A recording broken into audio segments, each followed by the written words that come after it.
fiquei muito feliz pelo tema, porque me fez estudar mais sobre ele e me deu uma visão até um pouco questionadora sobre como que nós, operadores do direito, vamos tratar essa questão. Como que nós vamos estar postos nessa sociedade e não vamos questionar o poder judiciário.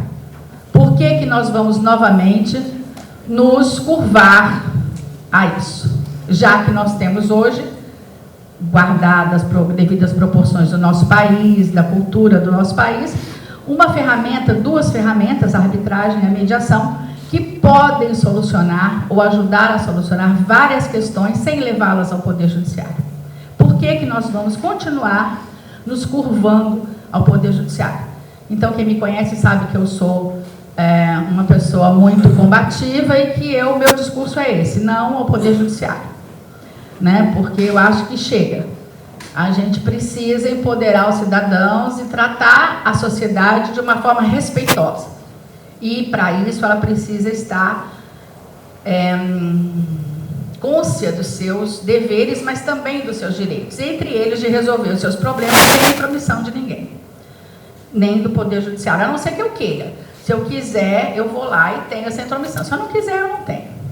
Então, isso precisa estar claro para o cidadão brasileiro. Então, eu vou começar falando com vocês sobre... Tá, obrigada. Mas tinha uma coisa para apresentar, mas tudo bem. Eu vou começar falando com vocês sobre o passado. Nós tivemos, em algum momento histórico, se fala a memória, eu ia usar o slide para me ajudar, em 2000, uma lei que modificou a CLT e trouxe para os sindicatos as comissões de conciliação prévia. Muitos de vocês mais jovens aqui talvez não conheçam isso, mas era um local onde os trabalhadores e os empregados, ou os empregadores, iam resolver aquelas questões de rescisão de contrato e, quem sabe, evitar uma judicialização de um conflito. Só que não funcionou. Por que não funcionou? Pela submissão ao Poder Judiciário. Porque a classe jurista, os advogados, não estavam preparados e não estão preparados para, eu nem vou usar esse termo, agir de boa fé, não seria isso, mas não estão preparados para fazer acordos e cumprir acordos. O que acontece é que muitos dos colegas vão a uma mediação ou vão a uma conciliação já pensando no processo que vão propor se aquilo não der certo. Então não vai dar certo, gente. Vamos combinar. Ou você vai fazer um procedimento de mediação ou de arbitragem acreditando que aquilo é melhor para você e para o seu cliente, porque você vai ganhar seus honorários como advogados tranquilamente, ou você não vai. Porque ir para descumprir um acordo, ir para descumprir uma sentença arbitral, não vai.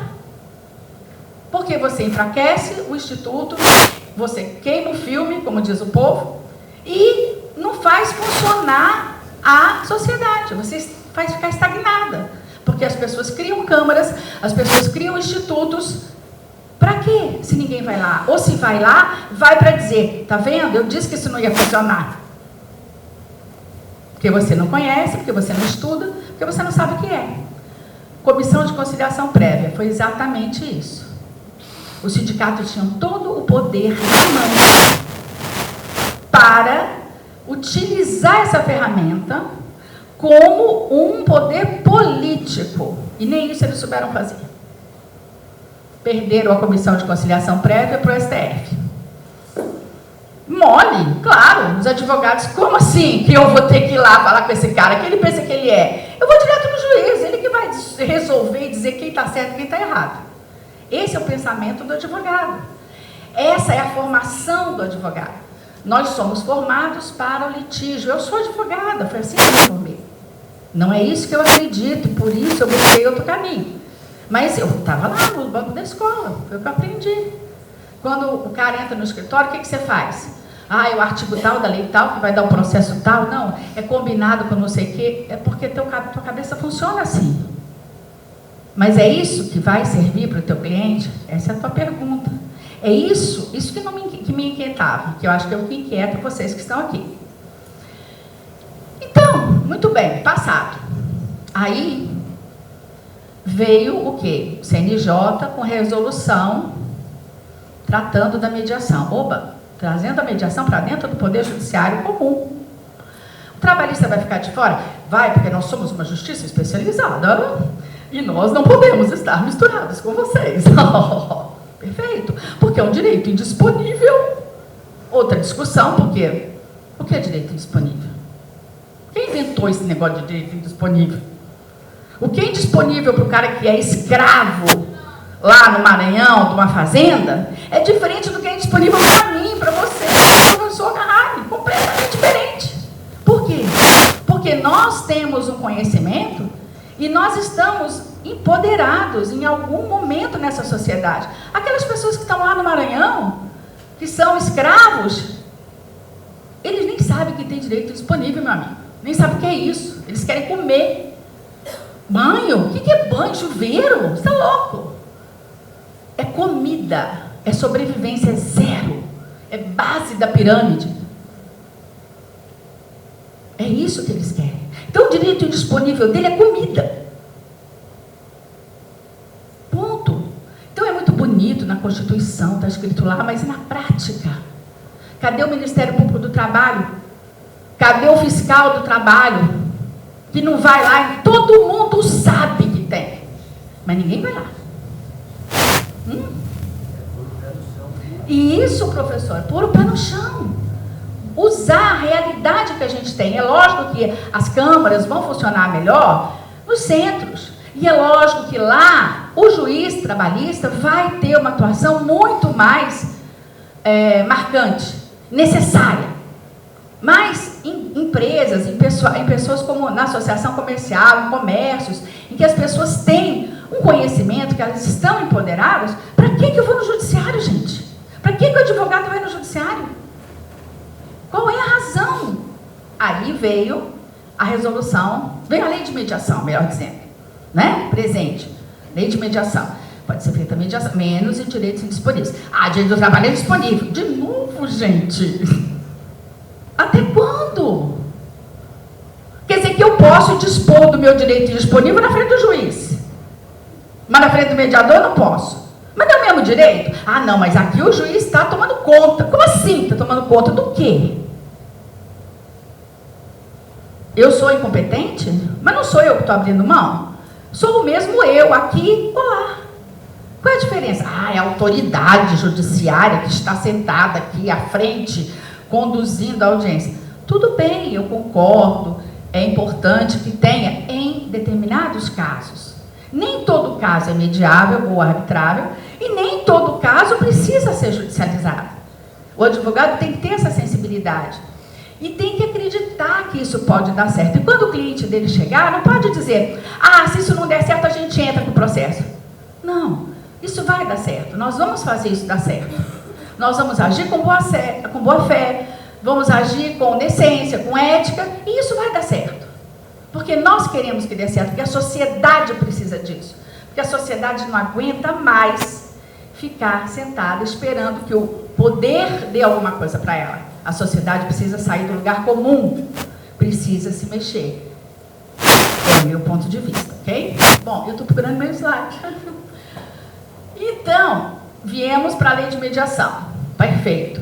A lei de mediação. Direito indisponível. Bacana. E agora? Veio o Conselho Nacional, né, do Tribunal do Trabalho e fez uma portaria. Quem é que vai mediar? O juiz. Aposentado. Cara, o cara está aposentado, deixa ele lá, gente. O cara já aposentou. Não.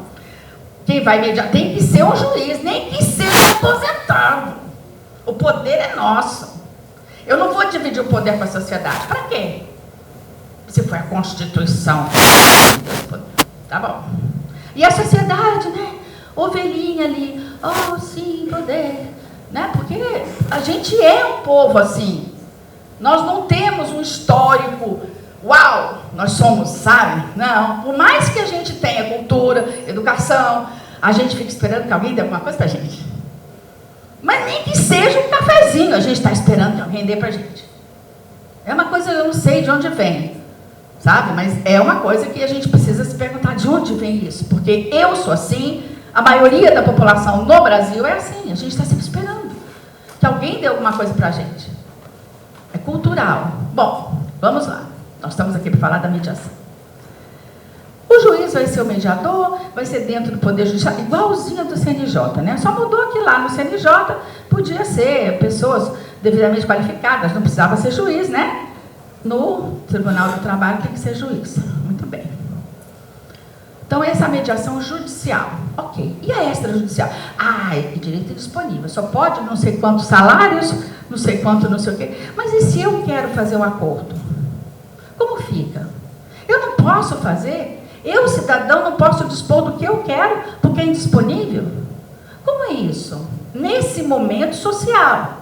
Porque lá, quando a Constituição foi feita, quando se disse que o direito disponível era A, B ou C ou D, naquele momento social, era aquilo. Quantos anos se passaram de remendos, recortes, emendas nessa Constituição?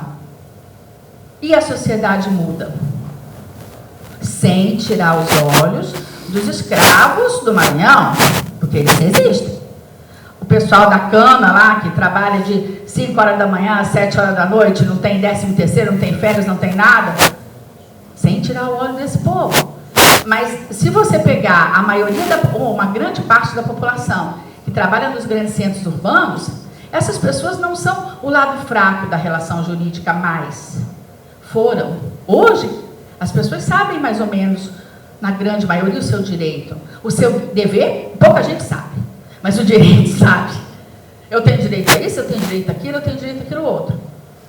Se ele está orientado por um advogado, qual o problema dele ir à mediação extrajudicial? Porque o juiz tem que homologar. Mas a lei de mediação não fala em homologação. Ela diz que o documento de mediação é um título extrajudicial. Para que eu preciso? Porque é direito indisponível. De novo esse direito indisponível. Então, a gente passa, então, por esse momento que é hoje. Aí eu fico pensando, e o futuro? Como é que vai ser? Porque na mediação a gente aprende a pensar para o futuro. Não é? A mediação é prospectiva. Então, a gente, operador da mediação, pensa, puxa, eu tenho que pensar de um jeito que... Como que no futuro isso vai ser feito? Se nós não vamos ter empregados. Nós estamos caminhando para uma sociedade de Uber, de Amazon, de milhões de coisas online, internet, trabalho em casa, redes, como é que chama aquela coisa de cosmético? Mary Kay, que a pessoa tem uma empresa individual e vende aquilo, e você não vai ter mais relação carteira de trabalho. Ou nós vamos formar mediadores, investir em câmaras e levar isso para ser discutido no Poder Legislativo para haver uma mudança na lei. Porque sem a mudança da lei, a gente não consegue a legalidade. Tá certo? E a gente tem a questão do direito disponível taxada. Então, não adianta a gente espernear. A gente precisa trabalhar proativamente para que isso seja mudado. Para que a gente possa, então, usar a mediação de forma a não haver nenhum tipo de questionamento. Hoje vai haver, hoje há, se você faz uma mediação. Exemplo do meu escritório. Semana agora, Luiz, fizemos um acordo num processo, numa relação de trabalho, o meu escritório, um outro escritório, nós éramos o escritório do patrão, o escritório do empregado, foi lá no escritório, sentamos, não foi nem mediação, foi conciliação.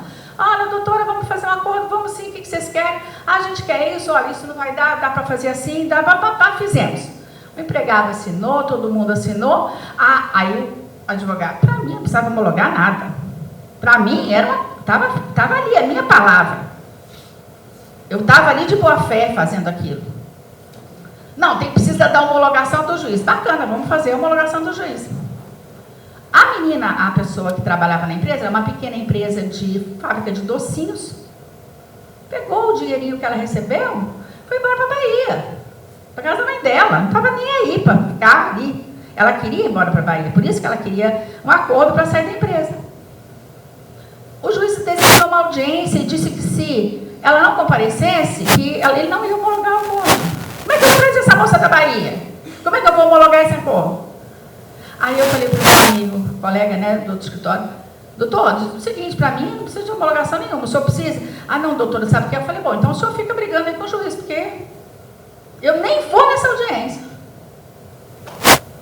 Gente, é impraticável. Como que uma coisa que foi decidida pelas partes com advogados, né? Não foi a parte sozinha que foi, não, 2 escritórios direitinho, escritórios respeitados e tal. Não vou homologar, eu preciso que a parte venha aqui dizer que é isso que ela quer. O senhor está botando em dúvida o quê? A ética desse advogado? Só o senhor que tem ética? Só o Poder Judiciário que é ética? E a OAB, o que faz quanto a isso? Ah, a OAB não pode brigar com o Poder Judiciário, né? Afinal de contas, todos os advogados têm processo lá, né? E aí, se eu brigar com esse juiz, meus processos, como é que vão ficar?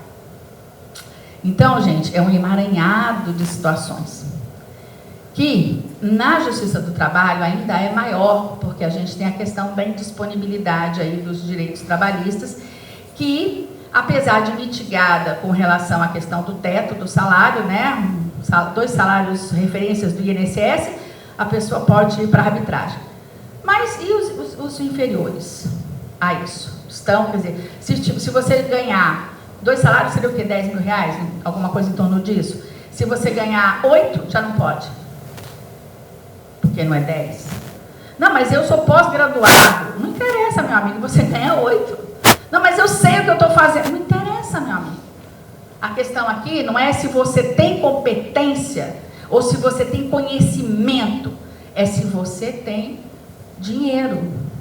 Se o seu dinheiro representa aquilo que teoricamente representaria a tua cultura. Essa é a nossa sociedade. Então, a minha proposta para vocês é, vamos mudar isso? Vamos, de fato, sair daqui pensando em como cada um dentro da sua... Porque não adianta você querer ir, sair do lugar comum, né? Eu entendo que tem que ser assim, né? Olha, também isso é o que eu entendo, cada um faz como quer. Eu entendo que tem que ser assim, olha, você está dentro do seu universo, o que eu posso mudar nesse universo? Nesse universo, eu trabalho com o sindicato, eu posso propor lá que a gente faça uma câmara dentro do sindicato, ou que a Câmara da Associação Comercial trabalhe com os comércios locais para homologar, para fazer os acordos trabalhistas dentro da Câmara. Por que não? Ela tem uma Câmara, é uma Câmara com credibilidade para isso. E tem um poder nacional de catucar esse povo. É diferente de uma Câmara pequenininha. Agora, ela quer comprar essa briga? Interessa? Então, são coisas que a gente precisa ver onde nós estamos e o que nós podemos fazer dentro do nosso universo de possibilidades para promover essa mudança social. Sem essa mudança social e essa mudança na lei, na Constituição Federal, vai ser muito difícil a gente conseguir que a mediação extrajudicial trabalhista, fora essa que já está prevista, né, ela tenha alguma credibilidade, inclusive entre a população. Porque a primeira coisa que eles perguntam é, mas eu posso fazer? Qual é o meu direito? Aí vem o advogado e diz, não, o direito é disponível. Pronto, melou tudo.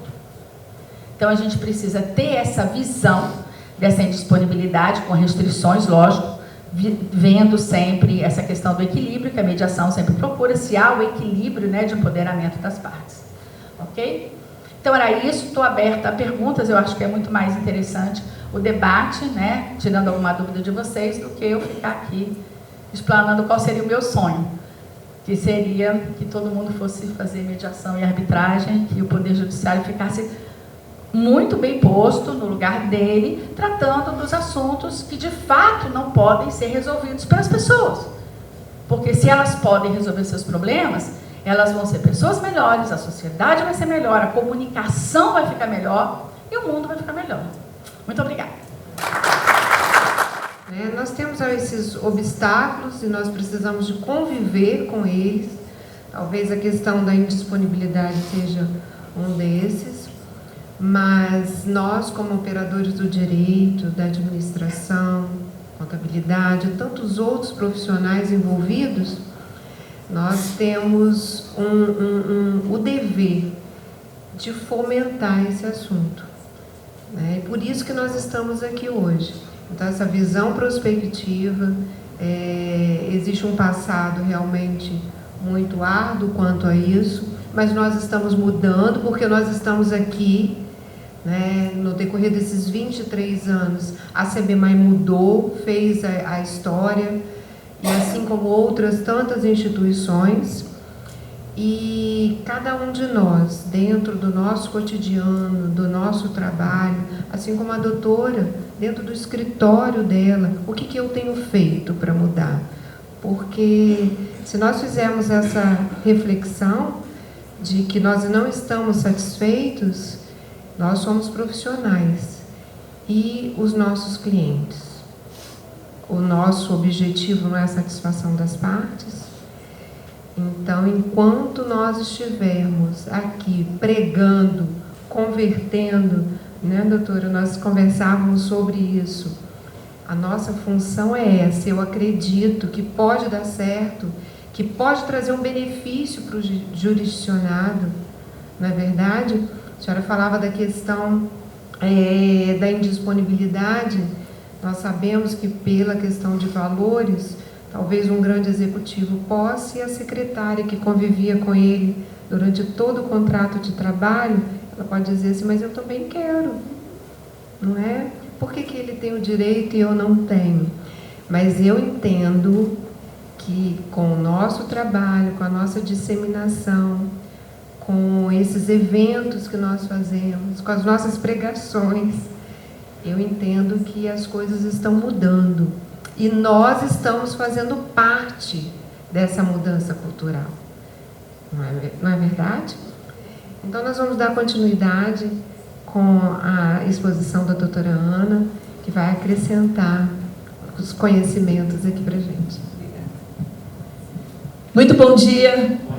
Bom dia a todos, muito obrigada. Obrigada, Eduardo, pelo convite. Obrigado ao Vitor pelo convite. E eu queria... meu papel aqui hoje é tentar fazer algumas provocações e mostrar para vocês que a arbitragem na área trabalhista não é um bicho de 7 cabeças. Ele pode ser um bicho, mas é de uma cabeça e que a gente resolve com muita tranquilidade. Mas antes eu queria... eu vou passar um vídeo para vocês, que eu acho que é importante para mostrar onde nós estamos e para onde nós vamos. E que as relações de trabalho e de emprego estão muito envolvidas nisso. Vou pedir para ele passar o nosso videozinho. É rápido.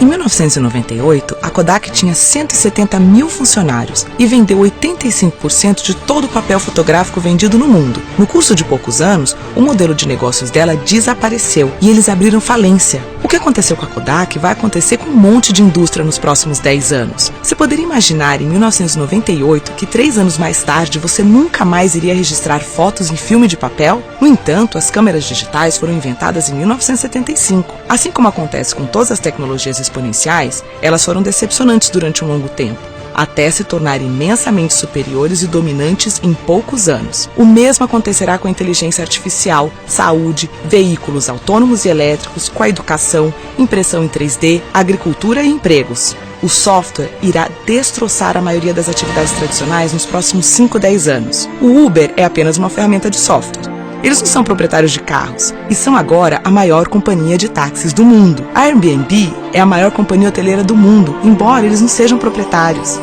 Inteligência artificial. Computadores estão se tornando exponencialmente melhores no entendimento do mundo. Nos Estados Unidos, advogados jovens já não conseguem empregos. Com o Watson da IBM, você pode conseguir aconselhamento legal, com 90% de exatidão se comparado com os 70% de exatidão quando feito por humanos. Por isso, se você está estudando direito, pare imediatamente. Haverá 90% menos advogados no futuro.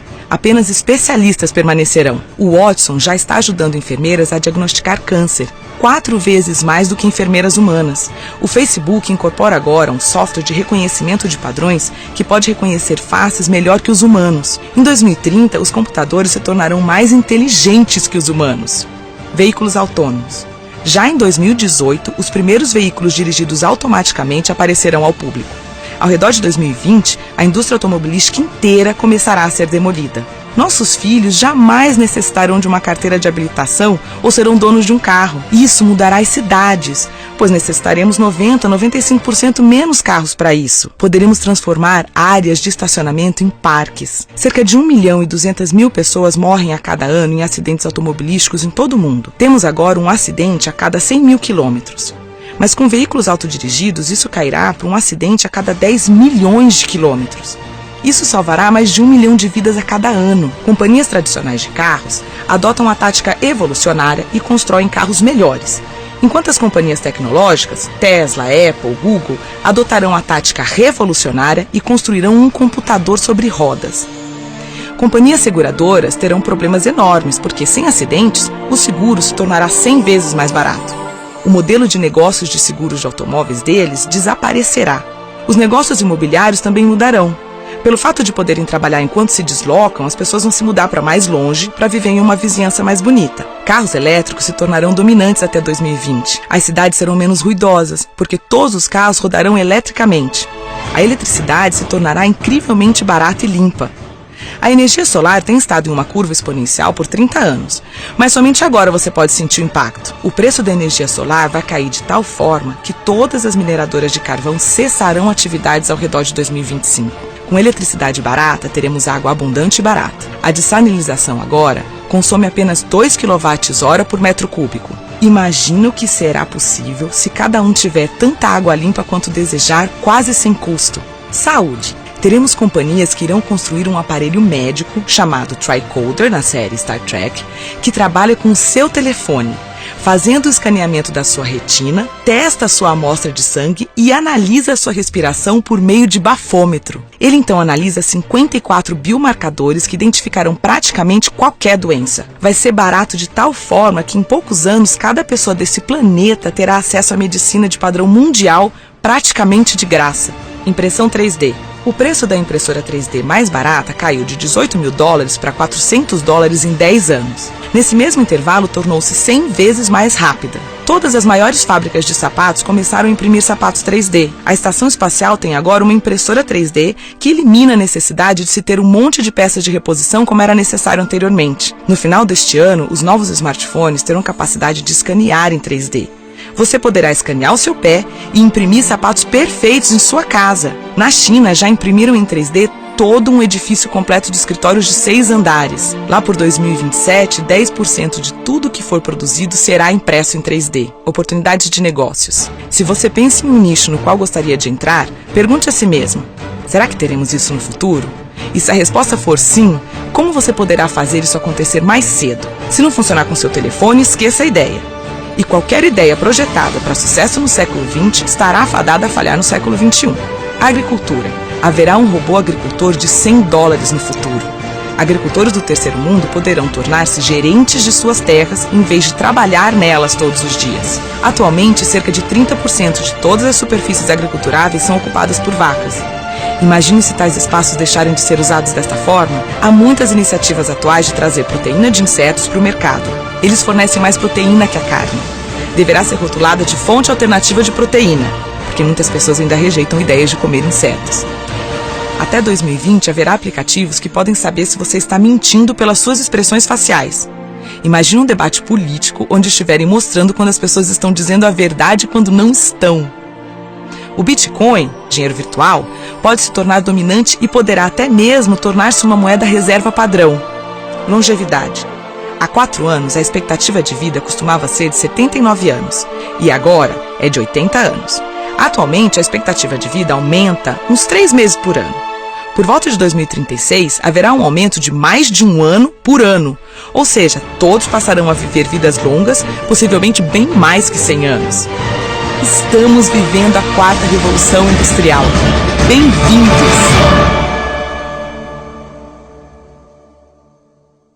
E aí? Isso é fato. Isso está acontecendo. Antigamente a gente ia fazer palestra com um monte de papel, né? E a gente ia fazendo, botando folhinha. Hoje eu venho com isso daqui. Minha palestra está aqui. Se der a falha, se der algum problema, minha palestra está aqui. E as relações do trabalho vão continuar do mesmo jeito? Nós vamos continuar tendo relações de emprego ou nós vamos passar a ter no futuro relações de trabalho? Nós, carteira assinada, como disse a doutora Elizabeth, nós não vamos mais ter carteira assinada. Eu abro o celular só olhando para mim, viu? Que beleza? E nós vamos continuar do mesmo jeito? Poder Judiciário, com a forma tradicional, vamos lá, entramos com uma ação trabalhista, reivindicamos aquilo que entendemos que temos direito, e aí esperamos que o juiz decida por nós aquilo que achamos que temos ou não direito? O mundo não vai mais admitir esse tipo de forma de solução de conflito. As formas de soluções de conflito vão precisar ser mudadas, vão precisar ser trazidas para o nosso tempo, para a forma como a vida está sendo colocada hoje. Com relação à arbitragem especificamente, deixa eu contextualizar um pouco. Passa para frente? Então, você me ajuda um pouquinho. Porque aqui, ó, não vai.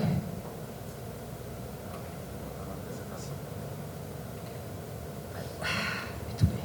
Vamos lá. Deixa eu contextualizar para vocês um pouco a questão da arbitragem trabalhista e por que nós estamos aqui hoje. Rapidamente, deixa eu só fazer um briefing para vocês. Como eu entrei no mundo da arbitragem para fazer referência à conversão, né? Que eu chamo uma conversão ou uma catequização. Por volta de 1996, na época da lei de arbitragem, eu trabalhava num sindicato. Eu era executiva num sindicato. E meu presidente na época, eu trabalhava no sindicato patronal. Meu presidente na época veio para mim: Ana, tem essa lei aqui, lei de arbitragem, e algumas empresas do setor estão querendo implementar esta lei para a nossa categoria. Analise, verifique juridicamente quais são as condições, se ela é boa ou não para o nosso setor, se a gente vai. Aí peguei a lei, falei: pode deixar, chefe, vou estudar e te dou o retorno. Peguei a lei e fui estudar.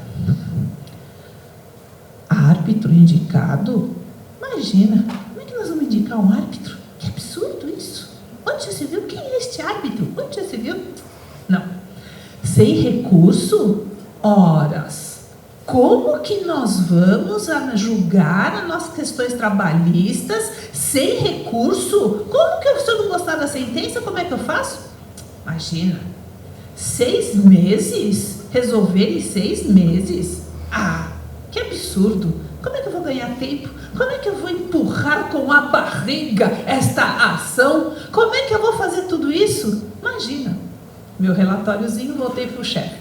Meu presidente, olha, horrível, sem condições. Essa lei de arbitragem não se aplica ao nosso setor, não se aplica à nossa categoria. Tem certeza absoluta? Olha só, não temos recursos, não temos, tem um indicar árbitro, onde já se viu um indicar árbitro, qual a garantia, qual a segurança que a gente tem desse árbitro? Podemos 6 meses, como é que faz? Como é que as empresas vão ficar resolvendo todos os seus conflitos em 6 meses? Imagina, é um absurdo isso, chefe. Tem certeza? Tem. Tá bom. Lá foi ele, foi falar com as empresas, tal, daqui a pouco ele veio para mim. Ô, Ana, as empresas não estão concordando muito com você, não. Então, deixa eu te falar uma coisa. Nós vamos implantar a arbitragem com você ou sem você. O que você quer?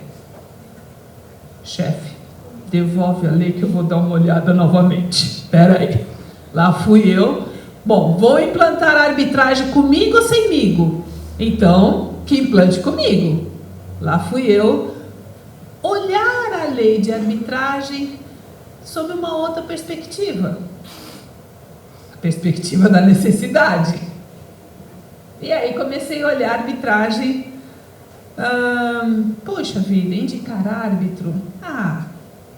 Pode ser uma coisa muito interessante, afinal de contas eu vou indicar um especialista com conhecimento de causa, vai conhecer as questões da categoria. É uma boa, é muito interessante. 6 meses? Puxa vida, então em vez de eu usar a arbitragem para empurrar com a barriga para ganhar tempo, eu posso usar a arbitragem como um solucionador de conflitos, como uma forma de eu antecipar os conflitos e ter uma política de prevenção de conflitos dentro da empresa. Você viu como mudei totalmente a perspectiva, né? Já comecei a olhar com outros olhares. Não tem recurso. Isso é uma boa coisa. Vamos imaginar, se eu uso a arbitragem como uma política de prevenção de conflitos, e se ela tem uma sentença em 6 meses, a pior decisão é a ausência da decisão. É quando nós não temos decisão. E com uma decisão em 6 meses, eu posso utilizar a arbitragem como uma forma de eu reduzir custos, inclusive indiretos. Aquela questão de eu ficar gastando com a manutenção de um processo judicial, o custo indireto de quanto custa tirar o preposto da empresa para poder ir numa audiência, quanto custa tirar as testemunhas da empresa para poder ir lá servir de testemunha numa audiência, quanto custa eu administrar este processo com xerox, com cópias, com advogados, com arquivos, com uma série de coisas, quanto custa uma perícia. Então, eu posso usar a arbitragem com uma forma de prevenção de solução de conflitos e, com isso, eu reduzir os custos indiretos das reclamações e o custo direto, efetivamente. Porque se eu vou resolver mais rápido, se eu vou resolver com mais eficiência, eu vou gastar menos, porque eu não vou ter o custo inflacionário, eu não vou ter o meu custo de oportunidade, que o professor Carrari falou, vai ser muito melhor. Voltei lá com o meu chefe. Chefe, presidente, olha, a arbitragem, ela é fantástica para o setor, ela é maravilhosa, porque olha só, ela é isso. Ele olhou para mim, você não veio falar isso para mim não, semana passada, retrasada, você não veio falar que não era nada disso? Pois é, chefe, nada como, né, necessidade, né, você vai comigo ou semigo, então que vai comigo. Olha só como são as coisas, falando em conversão. A partir daí eu comecei a mexer com a arbitragem e hoje eu vivo disso. Olha que interessante. E hoje minha função, eu participo do CONIMA, eu tenho um tribunal de arbitragem, eu escrevo artigos, eu faço a minha função principal na minha vida é mexer com a arbitragem. Então assim, há luz no fim do túnel, há esperança. É possível converter. Muito bem, e aí começamos a mexer com a arbitragem. Na época, falar de arbitragem na área trabalhista realmente era um problema. Mas começamos a trabalhar com a arbitragem na área trabalhista. Qual era o grande problema que a gente enfrentava? A questões do direito indisponível. Quem mexe com a área trabalhista aqui? Quando a gente vai fazer uma audiência na Justiça do Trabalho, qual é a primeira pergunta que fazem para nós? Doutora, tem acordo? O que significa isso quando eles perguntam para a gente, doutor, tem acordo? Não é a disponibilidade do direito? Horas. E eles não perguntam e não estão interessados em saber se na nossa petição existem lá vários pedidos indisponíveis. Para eles, para neste momento, absolutamente não importa. Simplesmente pergunta, tem acordo, doutor? Tem acordo. O que está escrito na petição, se tem direito indisponível, se não tem direito indisponível? Não importa. E aí a gente faz, olha, doutor, vamos fazer um acordo do outro lado, já conversei com a outra parte, 100% indenizatório, tá? Que é para não ter nem problema de recolhimentos previdenciários. Então, assim, vem me falar que é direito indisponível. Isso é muito relativo. Existe direito indisponível no trabalho? Claro que sim. Mas nesse momento em que a gente está fazendo um acordo, em que a gente está resolvendo um conflito, o que importa são os seus efeitos patrimoniais. Mas o Ministério Público não entendeu muito bem assim. E olha que diz lá na Constituição, no artigo 114, diz lá claramente que as partes, nos dissídios coletivos, poderão se utilizar da arbitragem para resolver os seus conflitos. Aí o Ministério Público entendeu que a Constituição teve um silêncio eloquente. A gente aprende isso na faculdade, do silêncio eloquente da lei. A gente não aprende que a lei ela tem que ser clara e objetiva, que aquilo que a lei, quando é para vedar, a lei tem que ser clara e objetiva. Aquilo que a lei não veda, não seremos nós os operadores que iremos vedar? A gente não aprende isso na faculdade? Mas o Ministério Público não entendeu assim. O Ministério Público entende que, como a Constituição não falou sobre os dissídios individuais, há um silêncio eloquente. Bom, aí começou a briga. Tá bom, mas se você não entende, se o Ministério Público não entende assim, como é que nós vamos resolver esse conflito? Na Justiça? E aí começaram as ações civis públicas nos tribunais. As primeiras decisões no Supremo, no TST, foram decisões positivas. Nossa, nós que atuamos com a arbitragem, ficamos super felizes. Eba, eba, o TST está sendo favorável. Primeira decisão, favorável. Eba, segunda decisão, favorável. Eba, terceira decisão, favorável. E pipi, urra! A gente estava falando, nossa, vai ser um fantástico. Começou a mudar a composição do tribunal. Começou a sair os favoráveis à arbitragem, começou a entrar os mais conservadores. E aí começaram a vir decisões negativas. Começaram a vir decisões desfavoráveis à arbitragem. E aí vieram 1, 2, 3, 4, até que se foi se formando hoje a maioria, e hoje tem uma maioria negativa para a arbitragem. Então, esse é um pouco o contexto. Muitos problemas ocorreram neste período, entre os quais que muitas das câmaras espalhadas pelo Brasil utilizavam da arbitragem para substituir o papel do homologatório do sindicato. Lembram que antes da reforma era obrigado você passar pelo sindicato para homologar as verbas rescisórias. E aí muitas câmaras utilizavam da arbitragem para substituir o papel do sindicato. O que aconteceu com isso? Atraiu a sanha, a ira assassina, a ira do sindicato dos empregados. Claro, não passa mais pelo sindicato, não tem mais a necessidade de homologar. Os sindicatos foram um dos inimigos da arbitragem na área trabalhista. Muito bem. Esse foi o contexto que nós chegamos hoje. Você tem o Ministério Público, que com isso, depois dessas ações civis públicas e das decisões do Tribunal, do TST, teve uma decisão que eu chamo de principiológica. Então, por princípio, eles negavam a possibilidade da arbitragem nos contratos de trabalho.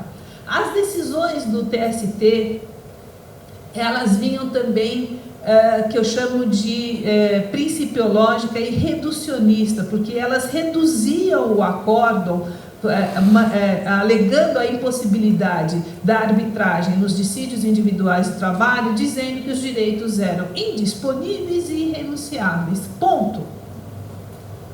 Não falavam mais nada. Então, assim, direito do trabalho é indisponível e irrenunciável. A lei de arbitragem foi para direitos civis disponíveis e irrenunciáveis. Logo, premissa maior, indisponível e irrenunciável. Premissa do meio, a lei de arbitragem era para direito disponível. Logo, conclusão, a arbitragem não pode na área do direito individual do trabalho. Mas não explicava, não entrava no mérito das questões. Com isso, mas isso não mudou o fato de que no Brasil as arbitragens trabalhistas estavam sendo feitas em larguíssima escala. Em larguíssima escala. Nas estatísticas que nós temos até 2016, nós temos essa conta de que, e depois agora até 2018, a nossa conta, a gente está levantando isso no CONEMA, quase mais de 300 mil arbitragens trabalhistas foram feitas pelo Brasil afora. O que significa isso, gente? Menos de 1% dessas arbitragens trabalhistas foram questionadas no judiciário. Aí, a exceção virou a regra. Esses menos de 1% que foram questionados na Justiça do Trabalho viraram regra para determinar o que se podia ou não fazer na arbitragem trabalhista. E não se considerando que 99% das arbitragens trabalhistas que foram feitas em todo o Brasil foram bem-sucedidas, pois não foram parar no judiciário. Atenderam às necessidades das partes, atenderam aos seus objetivos, que foi solucionar o conflito existente entre empresa e empregado. Não foram parar no judiciário.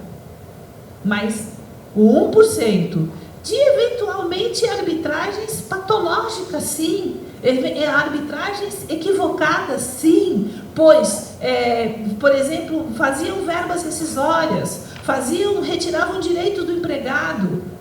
Esse menos de 1% virou a regra e passou a ser o norte e passou a ser a base para se estabelecer que a arbitragem nos direitos individuais de trabalho não eram possíveis. Esse é um problema sério para a gente resolver. E esse era o mundo que a gente estava enfrentando.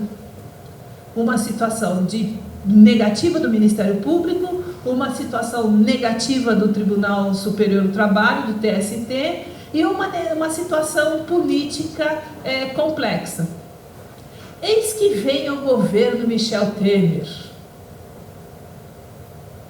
Nem nos nossos melhores sonhos, nós arbitralistas, Eduardo está aqui para não me deixar mentir, mas nem nos nossos melhores sonhos, nos nossos melhores devaneios, nas nossas melhores estratégias, que a gente pensava, como que a gente pode colocar a arbitragem trabalhista no mundo legal, eficiente, mas nem nos nossos melhores sonhos, a gente conseguiu imaginar que um governo colocado por conta de um impeachment, um governo fraco politicamente, ia conseguir fazer uma reforma na CLT, reforma essa tentada há anos se tenta uma reforma na CLT, ia conseguir fazer uma reforma na CLT do tamanho que foi, vamos e venhamos, vamos combinar, que foi razoável a reforma,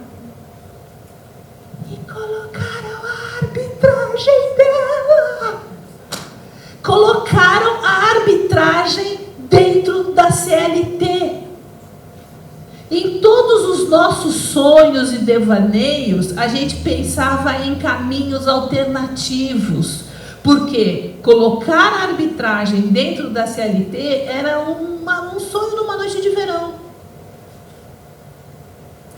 Eles colocaram.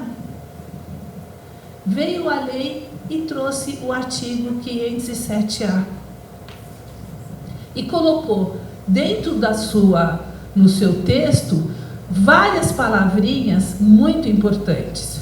Primeira palavrinha importante, e aí fazendo um pouco um contraponto do que a Elizabeth diz. A primeira palavrinha importante, os contratos individuais de trabalho cuja remuneração, isso é importantíssimo, é fundamental. Eu não estou falando de salário, eu estou falando de remuneração. Isso significa que eu posso ter como salário registrado em carteira o salário mínimo. Mas eu posso receber de remuneração o piso acima dos 11.600. Casos práticos, vendedor. Quantos e quantos vendedores a gente tem como piso registrado em carteira o mínimo, salário mínimo, R$1.000, R$1.500, R$2.000? Quantos e quantos vendedores nós temos e que recebem de remuneração no final valores às vezes até muito superior do que isso? Então, quando vem essa palavrinha mágica, remuneração, significa que eu posso fazer arbitragem para vários tipos de contrato dentro da pirâmide. Segunda palavrinha mágica que veio nesta cláusula, neste artigo. Cláusula compromissória de arbitragem. O artigo não me trouxe a expressão convenção de arbitragem. Ela não fala nem convenção e nem fala em compromisso. Ela fala em cláusula compromissória. Então, para nós arbitralistas, tem uma distinção muito clara entre cláusula compromissória e compromisso arbitral e convenção de arbitragem. Convenção é gênero, cláusula é espécie e compromisso é espécie. Vocês vão encontrar, e eu já ouvi muita gente fazer uma interpretação conservadora e restritiva deste artigo. Fazer uma interpretação onde diz que você só pode fazer arbitragem para pisos acima de 11 mil, para quem recebe acima de 11 mil, e eu só posso fazer arbitragem para esses valores. Minha interpretação, minha avaliação é que não. A gente pode fazer arbitragem para qualquer tipo de contrato dentro da pirâmide, desde o chão de fábrica até os altos executivos. Porém, eu só posso colocar cláusula compromissória, ou seja, no momento da contratação, e este é um momento perigoso, porque neste momento da contratação, a gente brinca que o empregado, quando está precisando de emprego, assina qualquer coisa, até papel em branco, certo? Você assina até papel em branco, assinar uma cláusula compromissória, assinar um contrato com uma cláusula compromissória, absolutamente normal. Perfeito? Ora, neste momento, para que eu possa assinar uma cláusula compromissória no momento em que eu estou sendo contratado, eu preciso atender este critério. Uma remuneração de 11 mil reais, acima de 11 mil reais. Mas eu preciso resolver todos os meus conflitos de trabalho só por cláusula compromissória? Não, eu particularmente nem recomendo você utilizar cláusula compromissória nos contratos de trabalho. Não é salutar, não é bom.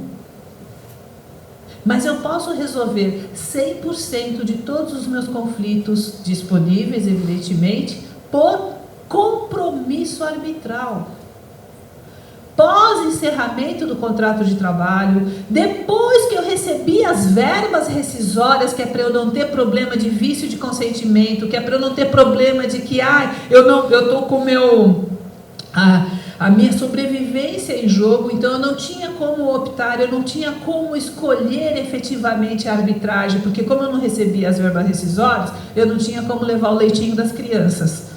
Então, aí o patrão veio para mim e falou assim, olha, eu vou te pagar as verbas rescisórias e todas as diferenças na arbitragem. Eu, empregado, tenho como dizer não? Eu tenho como recusar? Não, não tenho. Então, aí eu acho que tem um vício de consentimento. Tem gente mais avançada ainda do que eu, da minha postura, e entende que até as verbas rescisórias podem ser pagas, podem ser resolvidas em arbitragem. Eu entendo que não. Eu entendo que para o bom uso da arbitragem, as verbas rescisórias devem ser pagas fora da arbitragem, para que a arbitragem seja efetivamente uma opção do empregado e do empregador como uma forma de solução de conflito e não uma obrigação. Diferente da cláusula compromissória. A cláusula compromissória, ela se torna obrigatória e necessariamente qualquer conflito que surja eu vou ter que resolver pela arbitragem. Para altos executivos, perfeito, já que os altos executivos, nós vamos, geralmente quem decide, quem negocia, quem estabelece, quem impõe as condições naquele contrato é o próprio executivo e não a empresa. A empresa aceita essas condições do executivo. Nessas circunstâncias, ok, sem nenhum problema você colocar uma cláusula compromissória. Agora, para os outros empregados, o que a gente chama de chão de fábrica, não é recomendável, é mais adequado que você faça por compromisso arbitral, pós-encerramento do contrato de trabalho e pós-pagamento das verbas rescisórias. E aí sim, a arbitragem vira uma opção para aquele empregado e para o empregador. Toda empresa sabe aonde aperta o seu calo. A empresa sabe exatamente o que deve e por que deve para aquele empregado. Então, ela usar a arbitragem, depois de pagar as verbas rescisórias, como uma forma de resolver aquele conflito, convidando o empregado a ir resolver o seu conflito dentro de uma câmara de arbitragem, para que não precise nenhuma das partes ir para um poder judiciário, perfeitamente legal e muito eficiente. O teu custo como empresa deste procedimento da utilização da arbitragem como prevenção, como prevenção de passivo é importantíssima, reduz infinitamente. E reduz também porque o teu custo de oportunidade ele é muito maior. Se eu for deixar para ir resolver o meu conflito na Justiça do Trabalho, cuja audiência vai ser daqui a 1 ano, o meu acordo vai ser de 10. Se eu resolver daqui 48 horas, daqui 1 semana, dinheirinho no bolso do empregado, você concorda que esse valor não vai precisar ser mais os 10? Vai ser 10 menos 5? Pode ser por 5? Pode ser por 3? E o custo de administração desse procedimento?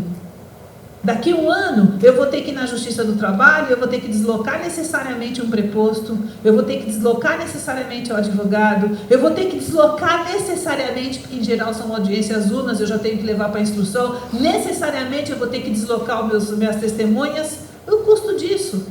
Eu preciso disso na arbitragem? Não. Eu posso administrar na arbitragem de forma diferente. Na Justiça do Trabalho, eu sei a hora que eu chego, mas eu não sei a hora que eu saio. Portanto, se a tua agenda, se a tua audiência é na parte da manhã, fecha o seu dia, porque você está com o dia perdido. Se calhar de ter uma instrução na audiência anterior à sua, se você tiver uma instrução, perca seu dia, cancele seus compromissos, deixe seus prazos já feitos no dia anterior, porque lascou-se. Na arbitragem você tem isso? Não. Na arbitragem você tem um compromisso. Gente, é o setor privado. É uma câmara privada. Se eu não atendo meu cliente bem, esse cliente não volta, ele vai para outra. Então, assim, há muita possibilidade de você fazer arbitragem, sim, em todo tipo de contrato de trabalho. Como você resolve hoje essas situações da arbitragem? Você tem... como é que o Ministério Público está enxergando tudo isso? A gente ainda não sabe. Semana passada saiu o promotor, gestor do Ministério Público do Trabalho, né? E ele deu uma entrevista catastrófica, né? Ele falou que o mundo das relações de trabalho estão se acabando, estamos voltando à era da escravidão, né? E porque as relações de trabalho, a reforma trabalhista acabou com todas as relações de trabalho e nós estamos voltando à era da escravidão.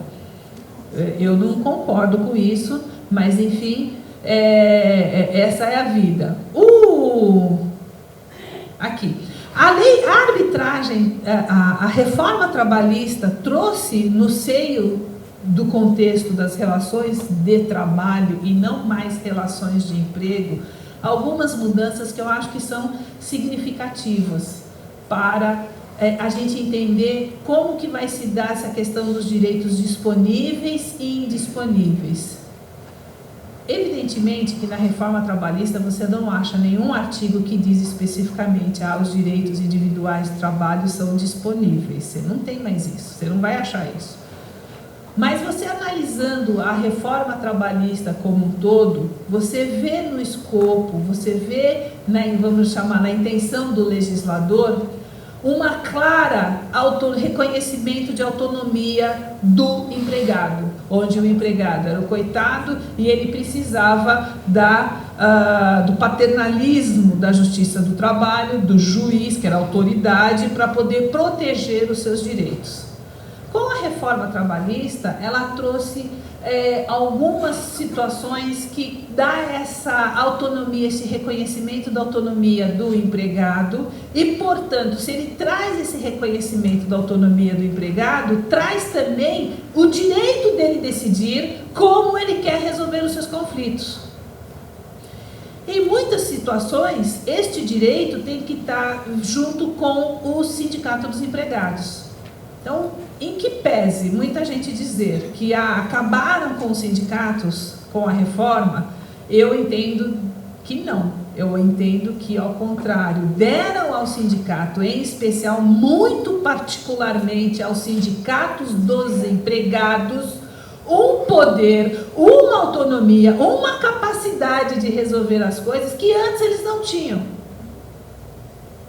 Cabe ao Sindicato dos Empregados saber entender e saber resolver, saber utilizar isso como uma ferramenta útil para a vida deles.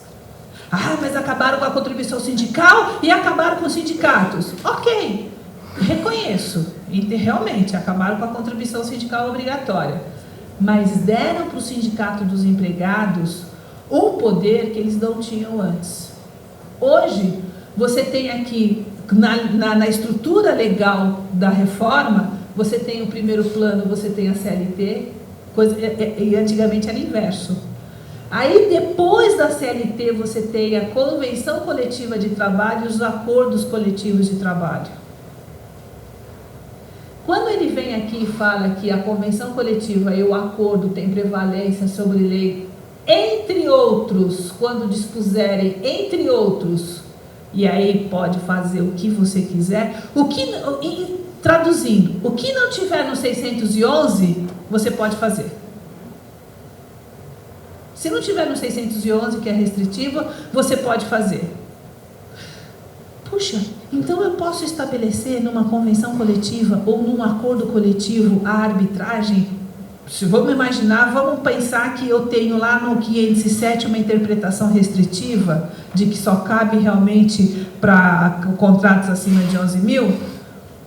Vamos pensar, tenho essa visão restritiva. Ok, então eu posso vir aqui num acordo coletivo e numa convenção coletiva e estabelecer a arbitragem como meio de solução de conflito para todos os contratos daquele setor?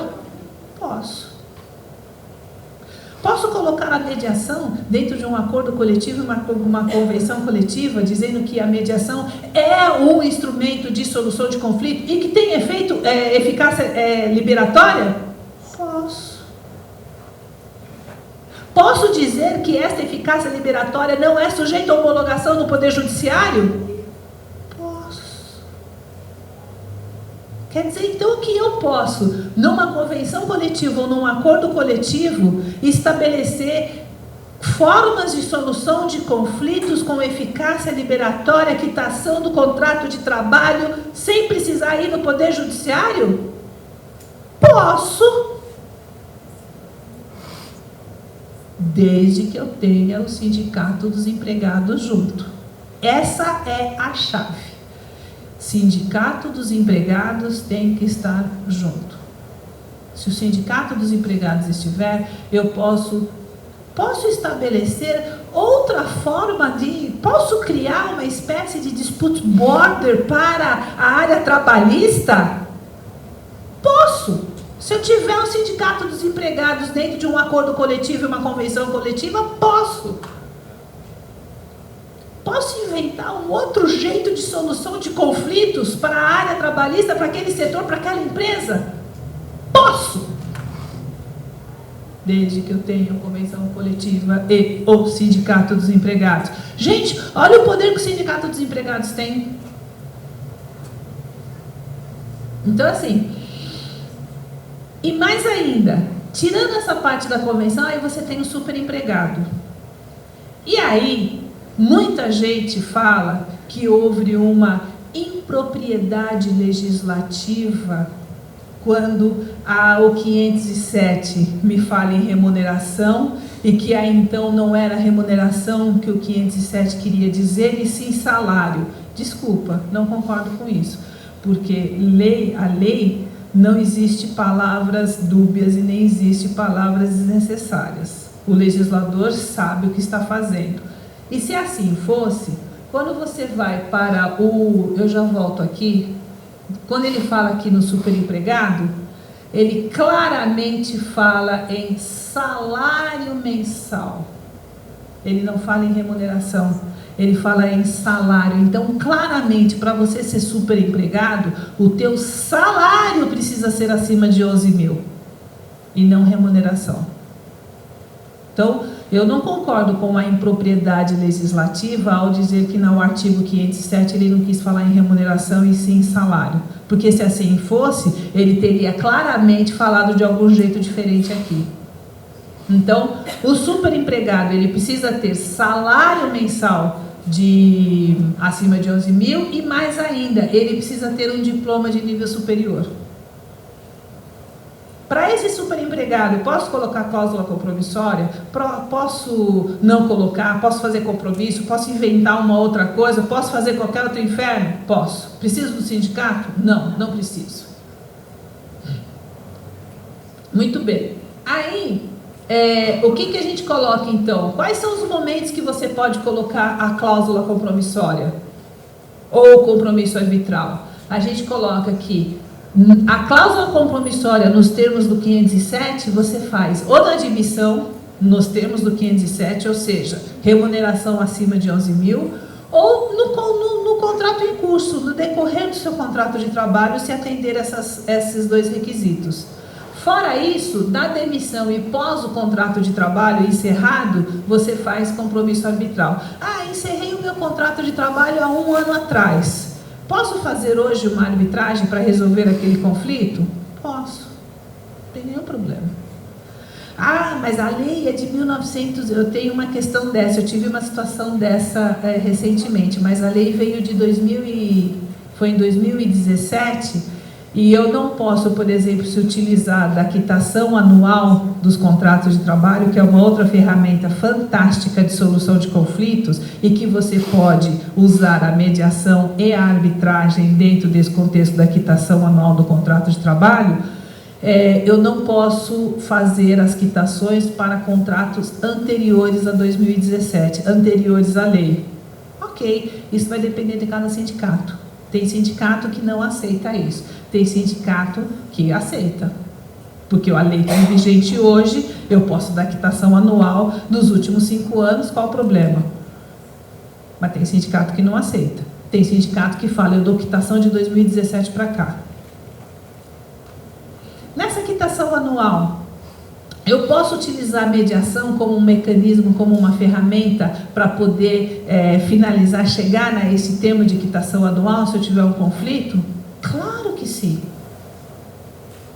Posso usar a arbitragem? Posso colocar na convenção coletiva de trabalho que eu posso, as quitações anuais podem ser feitas por meio de arbitragem com a mediação?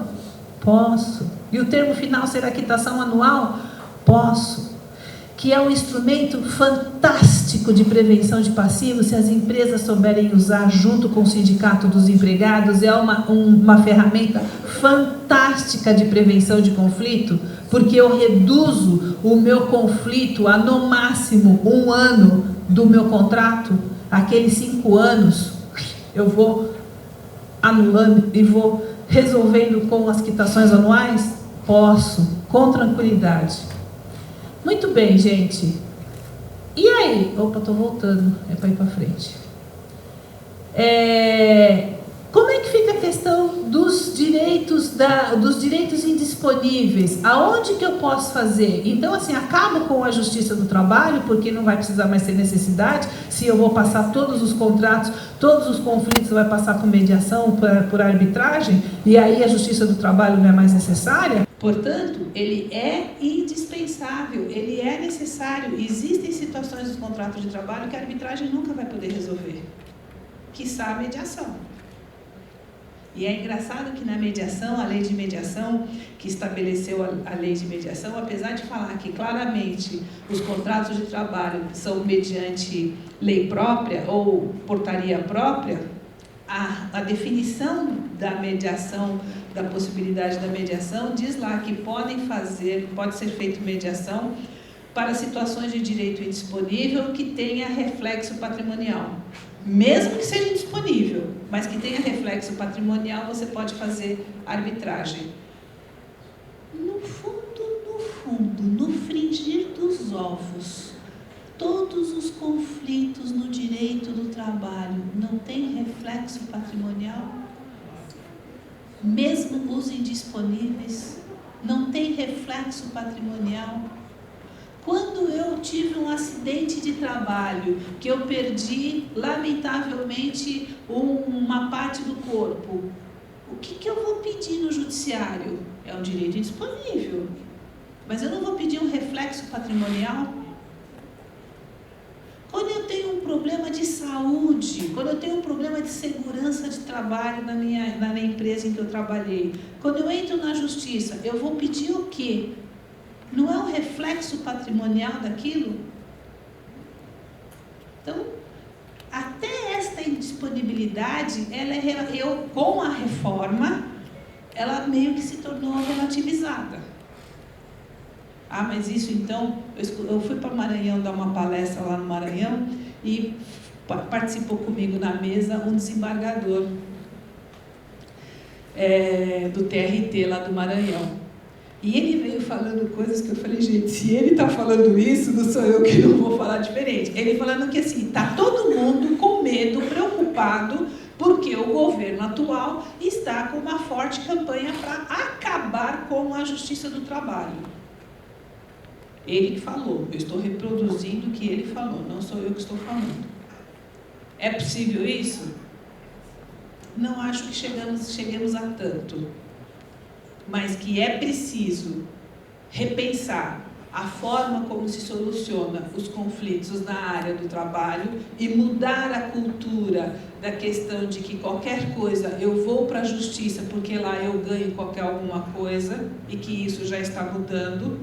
Essa semana saiu as estatísticas das ações trabalhistas na Justiça do Trabalho, com queda de 20% depois da reforma trabalhista. Trouxe mais responsabilidade para as partes, inclusive para o empregado. Feito isso, aqui, arbitrabilidade, isso em geral após o encerramento do contrato de trabalho, porque você aí cai por terra questões da indisponibilidade e as questões do vício e da hipossuficiência do empregado. E a mediação, só para complementar o que a doutora Elizabeth colocou, ela é super muito bem-vinda e muitas vezes nos conflitos no decorrer do contrato de trabalho, onde a arbitragem não se aplica. Mas você tem situações muito sérias, às vezes, no decorrer do contrato de trabalho, que às vezes você não tem como resolver.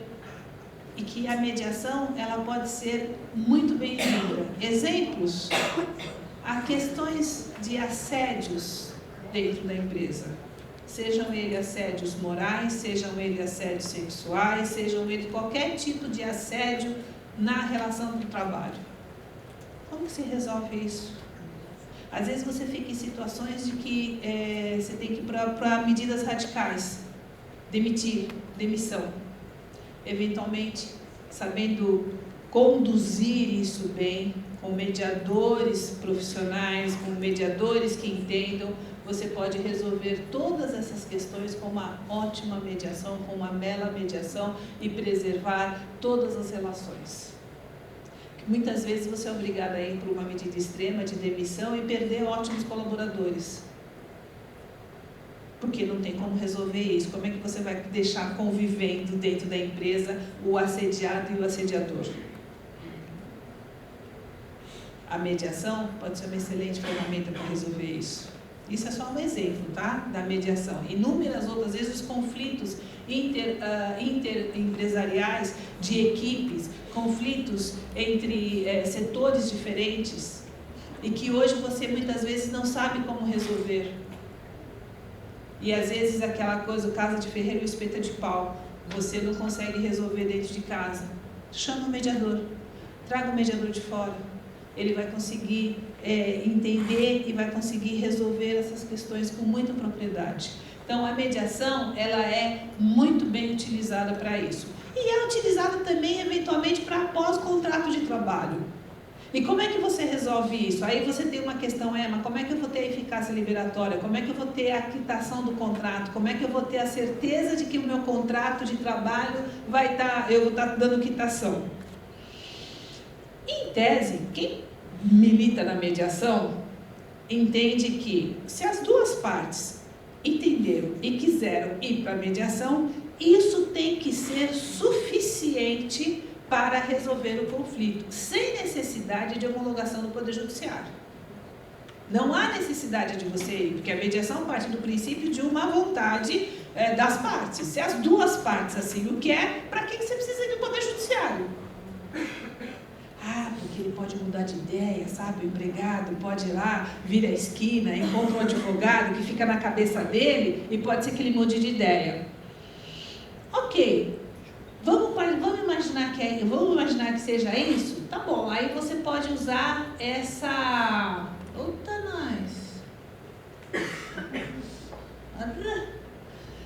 Você pode usar essa... Era superempregado. Tá bom. Tem acho que eu tirei daqui. Tem um artigo na reforma, que é o artigo da homologação, não é extrajudicial, jurisdição voluntária. A jurisdição voluntária, onde as duas partes pedem a homologação de um acordo feito extrajudicialmente. Então, numa pior das hipóteses, se você, na mediação, quiser efetivamente o efeito de quitação do contrato de trabalho para que isso realmente não tenha mais nenhum problema, você pode se utilizar desse mecanismo que é da jurisdição voluntária, que é um dispositivo da reforma para justamente dar a quitação do contrato de trabalho quando feito por mediação. Mas lembre, se tudo isso estiver no acordo coletivo entre sindicato e empresa ou convenção coletiva de trabalho, não precisa de nada disso. Então, quem milita na área trabalhista e que tenha sindicatos, trabalhando com sindicatos, os sindicatos têm uma excelente ferramenta nas mãos. E muitos sindicatos estão agora montando as suas próprias câmaras de arbitragem e mediação, não só para resolver os conflitos, como também uma fonte de renda. Isso é bom? Depende. Eu, particularmente, entendo que você pode ter um questionamento da independência.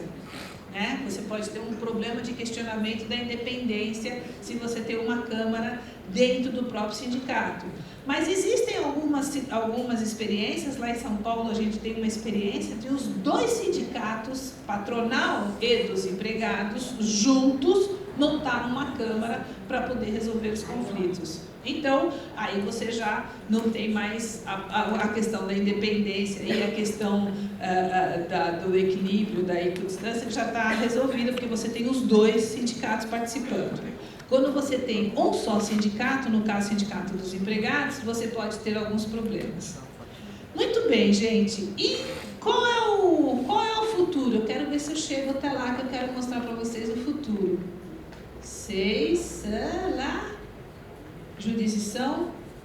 As melhores práticas nossas que a gente incentiva pelo CONIMA, no CONIMA a gente desenvolveu tanto um norteador de boas práticas trabalhistas, está lá no site, se vocês entrarem, e também um regulamento de arbitragem trabalhista. Por quê? Diferentemente do que o professor Carrari colocou, a arbitragem na área trabalhista, ela tem características bem diferentes da área civil, mas muito diferentes da área civil. A arbitragem na área trabalhista, tem questionamento de quem paga a arbitragem? Não. Quem paga a arbitragem na área trabalhista? A empresa. Mas acontece que o empregado também tem que participar? Não tem que participar. Quem quer fazer arbitragem na empresa? Geralmente é. Não é por iniciativa da empresa? Então ela vai pagar. E isso não tem questionamento. As empresas em geral aceitam isso sem nenhum problema. Pagam. O custo é o custo de uma arbitragem civil? Não, ela é infinitamente mais baixa. Ela é infinitamente mais econômica, ela é de acordo com os valores dos contratos, os valores dos conflitos feitos. A arbitragem na área trabalhista é feita por tribunal arbitral? 3 árbitros escolhidos pelas partes? Não! É árbitro único. 99,9% das arbitragens são feitas por árbitro único. Se é árbitro único, árbitro indicado pela entidade, pela Câmara. Tem questionamento nisso? Não. E por que não é feito tribunal arbitral? Porque o custo não comporta. O objetivo é outro. Ah, mas eu vou fazer uma arbitragem de um altíssimo executivo de $2 milhões. Aí é outra coisa. Aí é outro questionamento, aí é outro setor. Aí dá para fazer para o tribunal arbitral? Deve, porque você vai ter questões muito complexas nesse contrato. Mas o valor justifica você pagar honorários também e pagar custas razoáveis. Agora, vou discutir um contrato, uma questão trabalhista de R$2 mil, de R$3 mil, de R$4 mil. Justifica ter um tribunal? Claro que não. Justifica eu pagar R$100 mil, R$200 mil? Não, você vai pagar no máximo R$1.000, R$1.000 e poucos numa arbitragem dessa. E porque eu estou pagando pouco, eu vou ter uma qualidade inferior desta arbitragem? Em hipótese alguma. Eu vou ter árbitros tão bons quanto na sua especialidade e vou ter, agora assim, vou para a sentença arbitragens trabalhistas, 90% das arbitragens trabalhistas são resolvidas na primeira audiência, portanto, não vão para a sentença. Dos 10% que sobram, 5% eu resolvo na instrução. Dos outros 5%, fica 1% que vai para uma sentença. E olhe lá, é muito difícil uma arbitragem trabalhista ir para a sentença. É muito difícil. 99% são resolvidas em acordo, 90% resolvidos na primeira audiência, o restante resolvido na segunda. E se o árbitro for bom, o árbitro for experiente, ele faz com que as partes, ele vai convencendo, ele vai acertando, ele vai fechando e as partes fecham um acordo. Não tem sentido ir para uma arbitragem para ter sentença. Ah, mas Ana, mas o objetivo da arbitragem é você ter um árbitro, um terceiro que decide, que vai. Na arbitragem trabalhista, o objetivo é você resolver o conflito. E que com uma arbitragem você dá quitação, você dá efeito de coisa julgada e você resolve o conflito. Esse é o objetivo da arbitragem. E quem é que leva o empregado para a arbitragem? A empresa ou o próprio empregado? Inicialmente a empresa. Depois que o rádio peão funcionou, depois que o rádio peão espalhou pela empresa que o procedimento foi ótimo e que aí dá certo, aí o rádio peão começa a fazer o trabalho dos próprios empregados quererem a arbitragem. Mas, no primeiro momento, a decisão é uma decisão política da empresa, é uma decisão política de implantar por parte da empresa uma política de prevenção de passivo trabalhista.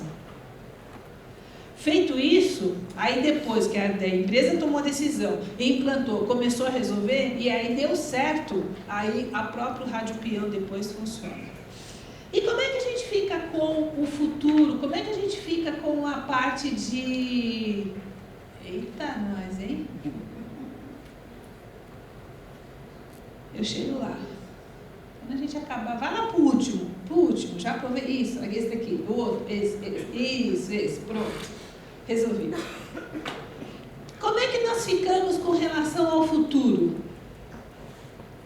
Como é que vai se posicionar o Ministério do Trabalho? Como que a Justiça do Trabalho vai se posicionar? Bom, como vocês viram no vídeo, as coisas estão mudando. E estão mudando rapidamente. Eu acredito piamente que a gente vai deixar de ter, e já estamos deixando, e vamos caminhar cada vez mais rápido, vamos deixar de ter relações de emprego, onde o importante é você ter o vínculo e a carteira assinada e com os benefícios e todas as garantias para você ter relações de trabalho. Antigamente, era importante você bater ponto, você estar na empresa, você cumprir uma jornada de trabalho na empresa de 8 horas, 5 dias por semana ou 6 dias por semana. Hoje, cada vez mais, você pode até ter um vínculo com a empresa, mas você precisa estar na empresa? Não. Você pode fazer o home office. Então, aquela questão de bater o ponto, vamos ter que, a legislação vai ter que repensar isso. Como é que se controla a jornada? Se eu não bato mais o ponto? Como é que eu controlo a produtividade se eu não tenho mais um chefe olhando você e controlando o que você está fazendo, como que você está fazendo? Como é que fica a subordinação? Como é que fica a hierarquia?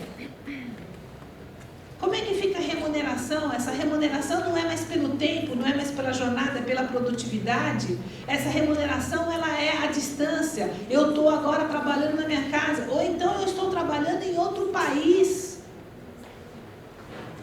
Não trabalho mais no país, às vezes eu estou aqui prestando serviço para meus clientes que estão ao redor do mundo. Então, as coisas vão caminhar para relações de trabalho e não mais relações de emprego. E a legislação vai precisar atender a essas novas características dos contratos. Você tem hoje a síndrome da conectividade. Hoje o empregado, nós advogados sabemos muito bem que é isso, o WhatsApp funciona 24 horas. Você fica... E ainda gente não responder o WhatsApp no minuto seguinte que o nosso cliente mandou um WhatsApp perguntando alguma coisa para nós. Então, assim, o futuro vai ficar por conta... Ainda a gente vai ver como é que quais serão as respostas que o Ministério Público vai dar e como é que a Justiça vai dar essas respostas. Ainda não há nenhum julgado nos tribunais com relação à arbitragem, com relação à mediação, com relação a essas coisas. Ainda é muito novo. Mas o tempo dirá. Era isso que eu tinha a passar para vocês. Muito obrigada. Bom, o assunto ele é fascinante, né? E com a reforma trabalhista houve essa discussão vem ficando acirrada a cada dia, mas traz um ganho muito grande ao nosso conhecimento. Todo dia tem uma novidade, e quando nós escolhemos esse tema, nós sabíamos que essas informações seriam pertinentes e que trariam muitos benefícios ao nosso Estado, sobretudo ao jurisdicionário. Nós vimos aqui com muita exatidão, tanto na exposição da doutora Beth como da doutora Ana, que o mundo está se modernizando, assim também os conflitos e assim também a resolução deles. Então, como operadores do direito ou como profissionais, nós não podemos ficar para trás. Nós temos que acompanhar essa evolução, trazendo sempre benefícios aos nossos clientes. E os benefícios aí estão na informação. Nós precisamos ter, quando esse cliente bate nos chama para um encontro, ao nosso escritório, nosso local de trabalho, nós precisamos demonstrar que existem caminhos, e que desses caminhos nós temos eficiência com algumas ferramentas e apresentar essas ferramentas. Nós temos essa obrigação hoje. O profissional moderno ele não pode ficar aquém disso, seja com cláusulas existindo ou não, acompanhando a reforma, seja através de compromissos. Mas como eu posso trazer benefício na resolução desses conflitos? Como que eu vou trazer eficiência ao meu trabalho? Não é? Trazer eficiência ao resultado que eu vou oferecer para o meu cliente. E a doutora Ana falou sobre a eficiência com muita propriedade. Não é? E nessas informações que ela trouxe aqui, seja de qual forma for, o que eu tenho feito, né? O que eu posso fazer com essas informações? Eu queria só fazer uma observação aqui, que o artigo 190 do Código de Processo Civil, ele fala que as partes podem tudo. Será que nós já fizemos, nós já falamos isso para o nosso cliente? Ah, mas não pode, não tem cláusula, não tem... As partes, elas podem escolher o caminho que elas querem trilhar, não é? Então, que sejamos bem conectados com essas oportunidades que, como profissionais, nós podemos oferecer para os nossos clientes. E aí eu queria passar assim, para as pequenas Eu só quero dar uma parte sobre isso que você está falando. Inclusive, no meu contrato com o meu cliente hoje, porque no Estatuto da Advocacia, eu não sei qual é o artigo exatamente, não sou muito boa de assistir número de artigo, mas tem lá que o advogado é obrigado a informar sobre a possibilidade, não é, de métodos e formas de resolver o conflito. Então, eu já coloco hoje no meu contrato com o meu cliente que eu ofereci e que foi feito ou não foi feito ou vai ser feito, e faço a cláusula de honorários também, já prevendo essas possibilidades. E na hipótese dele não querer, fica claro também que foi oferecido e não foi aceito, porque amanhã, se há uma decisão judicial desfavorável, ele não pode dizer, vai entrar com um processo ético ou qualquer coisa, dizendo que o advogado não informou e que ele foi à justiça sem saber que poderia resolver de outra forma. Então, é uma dica, né, que eu aprendi no congresso também, com uma colega que já fazia isso, em São Paulo, inclusive, porque o povo de São Paulo está sempre à frente, graças a Deus, porque aí a gente aprende. E então eu venho falando isso em todo lugar que eu vou, porque eu acho que é uma coisa que deve ser divulgada e os profissionais devem usar isso nos seus contratos. Muito pertinente, mais essa informação e essa dica profissional. Doutora Ana, considerações finais? Muito bem-vindo. Bom, vou devolver a palavra ao nosso mestre de cerimônias, agradecendo aqui as nossas expositoras, e eu tenho certeza que esse painel ele nos acrescentou muito.